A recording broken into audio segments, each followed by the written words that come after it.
Creature from the Black Lagoon is a classic film, of course, starring Brooke Shields as a girl on this island who's with this guy and their whole thing, and it kind of becomes like an Adam and Eve parable. And it's pretty good, but like you kind of feel inappropriate watching it. No, sorry, that's Blue Lagoon. Blue Lagoon. Creature from the Black Lagoon. This is, of course, a Universal monster film. What would be the last of like the original run of these types of movies? Like this comes quite a bit of time after, like, you know, Dracula and Frankenstein, the Mummy, all that. Just about 20 years, and so you got to figure for a very specific generation, this would be the Gill Man would be kind of like the definitive Universal monster, because at the time, the 50s, TV's still a new thing, so you wouldn't necessarily be able to catch broadcasts of those older movies. So unless you're seeing theatrical revivals of Frankenstein or Dracula, what have you, then you're not going to be too familiar with them unless, you know, they're still playing in theaters. But this is 20 years later, we're going to play the new movies, right? And of course, at this time, there was kind of a shift in focus in horror to more like, you know, sci-fi kind of stuff. And this is kind of a sci-fi movie, of course, you know, finding this creature that time forgot, basically. So we have aliens, we have prehistoric monsters, we have these bastardizations of science and all that good stuff in the 50s. And of course, we have 3D. This was a time when TV being the new thing that it is, all these movies had to be in fucking 3D to compete with this brand new invention. So it's kind of funny when you think about it, how time and history repeats itself, where today, to compete with Netflix and HD TV and streaming and all that stuff, every movie is in 3D. So it seems to be a fad that resurges with, I guess, modern technology to get people into the theaters. So this was originally filmed and presented in 3D at the time, and it's a staple of that era of movies, and still kind of being fairly considered with the other greats like Frankenstein, the Mummy, Wolfman, all that. And one thing you got to give it credit for is that this, much like, I guess, the Wolfman in a certain sense, or even more than the Wolfman, there's no real lore behind it. This is an original story, so it doesn't have Bram Stoker or Mary Shelley's iconic works to build on. They have to do this original story about these scientists who come across this incredible creature that's kind of half man, half fish, and all that. So it's pretty interesting, but it is, you know, it is a cheesy monster flick at the end of the day.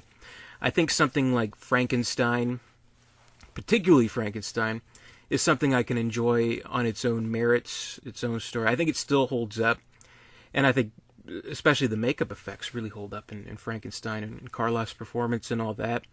Here, you might have a little bit of trouble playing it to a modern audience, where very clearly it is a guy in a suit, which is fine. I enjoy this one. I enjoy on the same level as, say, something like the Godzilla movies, like that. Like it is a good movie, but the effects, you know, they're not as pristine as, you know, maybe some other movies in that same kind of category would be.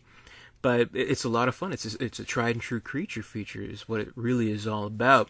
And you really got to appreciate kind of the path it paved for later movies. Like, there are shots in this movie that you can kind of tell drew heavy inspiration with Jaws. Like, we see, like, the underwater shots of this creature stalking this woman, you know, touching her leg a little bit. So there's kind of like the fear that it plays on, like, what if you're in the water and you feel something grabbing your leg, and what the fuck is that? So I think that's, you know, it's pretty good and pretty effective, and some shots look almost identical to, you know, that iconic shot in Jaws, and even something like Alien, where we have this guy in a suit and this monster stalking this group of people, these scientists, or what have you.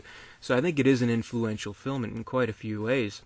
And, you know, we have a really convincing kind of plot to it, at least in a certain effect. Like, this is also kind of an era where they stopped doing like the whole mad scientist thing, and they're like, okay, scientists can be kind of like these heroic explorers, and they can fight the bad guys as good as anybody, so that's really good too. And of course we have Julie Adams, who's the beautiful woman who captures the attention of the creature from the Black Lagoon and kind of grabs her in like the kind of classic, like almost like a King Kong kind of thing, which is good. And you do kind of get a sense of, well, okay, so if it is this very minute, very tiny area that time forgot, and this creature is living within it, you can't necessarily blame it for killing all those people because they're invading its territory. So this isn't necessarily a movie about, crazy monster kills people for no good reason. No, it's just kind of defending its turf, which I think gives a different perspective than what you'd see from something at the time where, aliens are invading and killing people and stomping on the ground and stuff like that. So in a similar sense to something like Godzilla, it's about, mankind kind of getting in the way of nature, kind of intruding a little bit, and the consequences that follow. So I think it's very good in that sense. So definitely check it out. I can't say it holds up as well as some of the other, like Wolfman, like Dracula, like Frankenstein, but it has its place. It's definitely influential. Can't discount that whatsoever.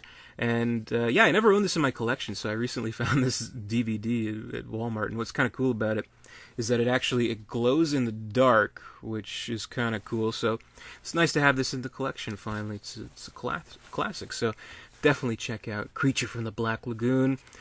No Brooke Shields in this one, I promise, if that scares you. So thank you very much for watching. Be sure to comment, rate, subscribe, all that good stuff.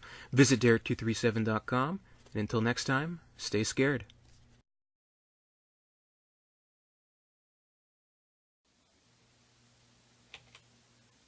Ooh.